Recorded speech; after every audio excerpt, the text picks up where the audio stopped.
Hi hello how are you welcome to my channel Leela వేల. ఇప్పుడు వెన్నపూస ఏ విధంగా అయితే తీయాలో అది మీకు ఇప్పుడు చూపిస్తున్నాను. డైలీ మనం పెరుగు అయితే తోడు పెట్టుకుంటాం కదా, ఆ పెరుగు మీద పైన లేయర్లా మేగడైతే ఉంటుంది. ఆ మేగడ ఒక గ్లాసులోకి తీసుకోవాలి.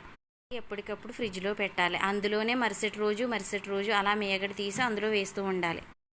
ఒక వారం రోజులు తగిన మేగడని ఒక గిన్నెలో తీసుకొని అందులో వాటర్ వేసి చల్లకమ్మ నేనైతే ఇప్పుడు ఏదైతే చిలుకుతున్నానో అటువంటి చల్లకమ్మ తీసుకొని చిలకాలి. నేను సేవంటి చల్లకమ్మ అయితే యూస్ చేస్తున్నాను. కొంతమంది చెక్కది కూడా యూస్ చేస్తారు. ఆ విధంగా అయినా యూస్ చేయొచ్చు. ఇలా చిలకడం అనే ప్రాసెస్ ఏదైతే ఉందో ఒక్కొక్కసారి ఎక్కువ సమయం తీసుకుంటుంది, ఒక్కొక్కసారి తక్కువ సమయం తీసుకుంటుంది. అప్పుడుండే వాతావరణాన్ని బట్టి ఆ టెంపరేచర్ని బట్టి అది చిలికేటప్పుడు టైం అయితే తీసుకోవడం అయితే జరుగుతుంది. అయినా కానీ వెన్నపూస వస్తుందండి. మీరు ఓపికగా అయితే చిలకాల్సి వస్తుంది. అయితే ఈ చిలికేటప్పుడు కొద్దిగా మేగడలాగా పైకి తేరుకుంటూ చూపిస్తుంది కదా, నేను కూడా మధ్య మధ్యలో ఇలా పక్కకి ఇలా తీసి చూపిస్తూ ఉన్నాను కదా. అదేంటంటే మీకు వచ్చినట్టు కాదండి, వెన్నపూస పడినట్టు కాదు, కాకపోతే మీకు చూపించడం కోసం అలా చేస్తున్నాను ప్రతిసారిని. అదే బాగా చిలికినట్లయితే ఇలా చిలుకుతూ ఉన్న ప్రాసెస్లో ఒక్కొక్క పలుకు చిక్కబడి దగ్గరికి చేరి ఒక ముద్దలా అవడం అయితే జరుగుతుంది. పలుకులుగా అవుతుంది. అప్పుడే మీకు మజ్జిగ వెన్నపూస పడినట్టు లెక్క. ఇప్పుడు వెన్నపూస చిలుకుతున్నాను కదా, చూడండి కొంచెం దగ్గర పడుతూ ఉంది కదా. నేను చిలికి కొద్దీ ఆ వెన్నపూస అలా దగ్గర పడుతూ వస్తూ ఉంటుంది అన్నమాట. మనం వెన్నపూసని కాళ్ళు చేతులు కూడా ఒక్కొక్కసారి మంటగా ఉంటూ ఉంటాయి కదా. అలాంటి సమయంలో మనం ఈ వెన్నపూసని కాళ్ళకి కానీ చేతులకు కానీ ఎక్కడైతే మంటగా ఉంటుందో అక్కడ రాస్తూ ఉండడం వల్ల ఏంటంటే అక్కడ ఆ ప్లేసు కొంచెం చల్లబడుతుంది అన్నమాట. మీకు ఆ మంటలు అయితే తగ్గే అవకాశం ఉంటుంది. ఈ వెన్నపూసని అరికాళ్ళ పగుళ్ళకి కూడా పూసినా సరే కాళ్ళ పగుళ్ళు తగ్గే అవకాశం ఉంటుంది. ఇంకా ఫేస్ క్రీమ్స్లో కూడా ఇది కలిపి రాసుకోవడం వల్ల ఫేసు గ్లో వస్తుంది కూడా.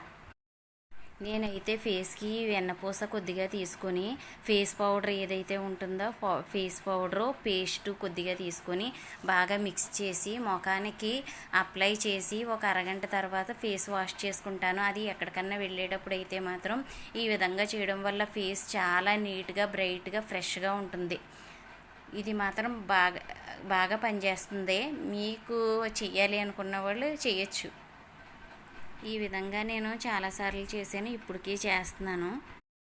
ఈ మజ్జిగ అయితే ఇప్పుడు వరకు చాలా ఇదిగా చిలికాం కదా, ఇప్పుడైతే బాగా దగ్గర పడింది. వెన్నపూస పడిపోతుంది. వెన్నపూస పడిపోవడం అంటే కింద పడిపోదండి బాబోయ్, చూసుకోండి. అది కొంచెం పలుకులుగా తయారైంది కదా. ఇప్పుడు దీన్ని మనం ఒక ముద్ద కింద చేసుకొని, అంటే చల్లకమ్ముకున్న మేగడ ఏదైతే ఉందో అది మొత్తం తీసేసి ఆ చల్లకమ్మ పక్కన పెట్టేసి ఆ ముద్ద ఏదైతే ఉందో పక్కన గిన్నెతో వాటర్ పెట్టాను కదా, ఆ వాటర్లో మనం ఈ ముద్దగా చేసుకొని అందులో వేసుకోవాలండి. ప్రస్తుతం వెంటనే ముద్ద కింద పడదో కొస్త జారుతూ ఉంటుంది.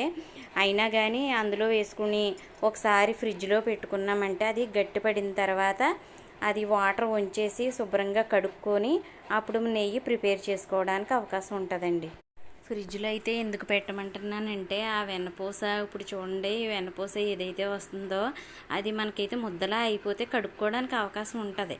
అలా ఫ్రిడ్జ్లో పెట్టి మనం ఇప్పుడు ఈ వాటర్లో వేసేస్తున్నాం కదా, చూడండి ఇలా వాటర్లో వేసేసేటప్పుడు దానికి మజ్జిగ అనేది ఇంకా అంటుకొని ఉండిపోతూ ఉంటుందన్నమాట. ఈ మజ్జిగ అంటుకొని ఉండడం వల్ల ఏంటంటే మనకి కడిగినట్టు అనిపించదు. మనం అదే ఫ్రిడ్జ్లో పెట్టుకున్నాం అనుకో ఇంకా రాయిలా అయిపోతుంది. అలాగని డీప్లో ఏమి పెట్టనవసరం ఏమీ లేదు, మామూలుగా పెట్టండి. ఒక గంట పోయిన తర్వాత తీయండి. తీసిన తర్వాత ఇది మనం శుభ్రంగా ముద్దలా చేసుకొని అప్పుడు మామూలుగా కడుక్కోవచ్చు. మీరు దాని మించి వాటర్ వేసినా కానీ అదేం పొర్లిపోవడంలాగా ఏమీ అవ్వదో, మీకు కరెక్ట్గానే ఉంటుంది. వీలైతే నాకు కుదిరితే ఇంకొక వీడియో చేయడానికి అయితే ట్రై చేస్తాను. చూసారా వాటర్లో పైన తేలుతుంది కదా, ఇప్పుడు అది డివైడ్ అయిపోతుంది అన్నమాట. ఈ వెన్నపూస అంతా వాటర్ నుంచి కొంచెం డివైడ్ అయిపోతుంది. అందువల్ల ఏంటంటే మనకి ఈ వెన్నపూస తీయడం సులువే అవుతుంది, కడుక్కోవచ్చు.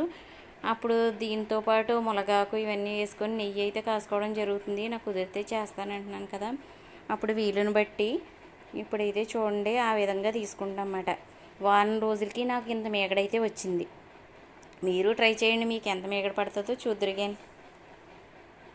చూసారా, ఇది దాన్ని ఒక పక్కకి లాగడం చూసాను.